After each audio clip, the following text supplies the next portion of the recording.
Pinakamalawak na newsroom sa buong Pilipinas. Ito ang Radyo Pilipinas News Update. Radyo Pilipinas. Radyo Pilipinas. Aton oras 3:56 p.m.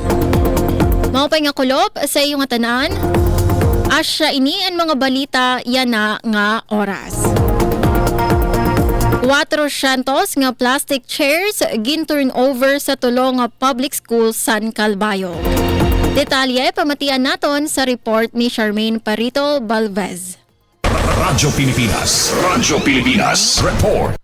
400 nga plastic chairs ang gindistribuer sa gobyerno probinsya sa Samar sa tulo nga pampubliko nga eskwelahan sa Calbayog para makabulig sa kakulangan sa mga lingkuran sa mga classrooms. Kumarawat 150 nga lingkuran ang Himalandrog Seven Hills Integrated School o sa kagatos naman ang Kabatuan National High School samtang 150 ang gindistribuer sa Migara National High School.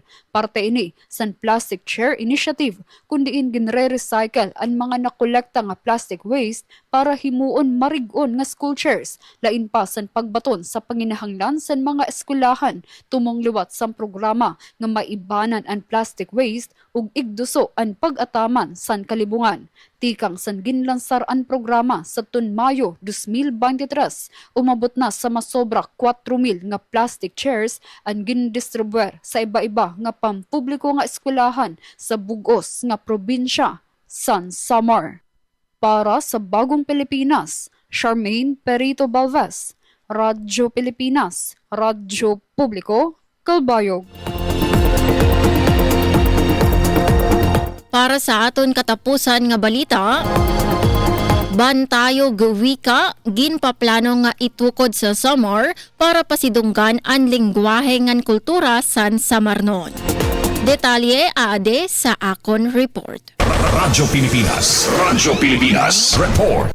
Nakikita si Samar Governor Shari Antan sa Komisyon sa Wikang Filipino o KWF para hisgutan ang plano nga pagtukod sa bantayog wika sa Samar.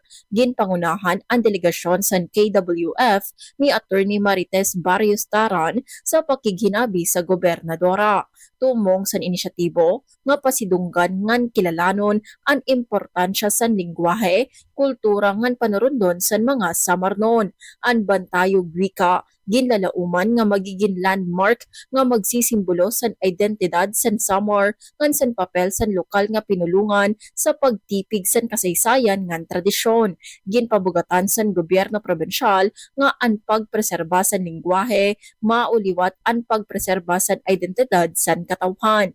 Pinaagi sini nga proyekto ginlalauman nga mas mapapakusog ang apresasyon sa mga kabatan-unan ngan masunod nga henerasyon sa era kalugarinon nga pinulungan. Sumalasan Kapitolyo ang lingwahe diri lang gagamit sa adlaw-adlaw nga komunikasyon kundi usa nga importante nga bahandi nga nagdadarasan istorya, kultura ngan kalag sa mga Samarnon. Para sa Bagong Pilipinas, Suzette Pretensio, Radyo Pilipinas, Radyo Publiko, Calbayog.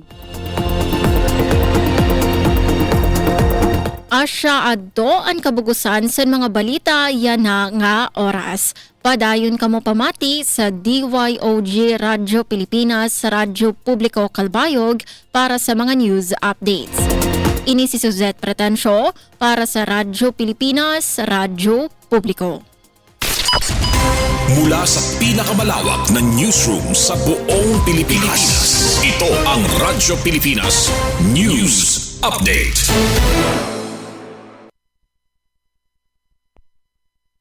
Maging fuel efficient. Planuhin ang bawat biyahe para iwas traffic. Mag-carpool para sa mababang carbon footprint at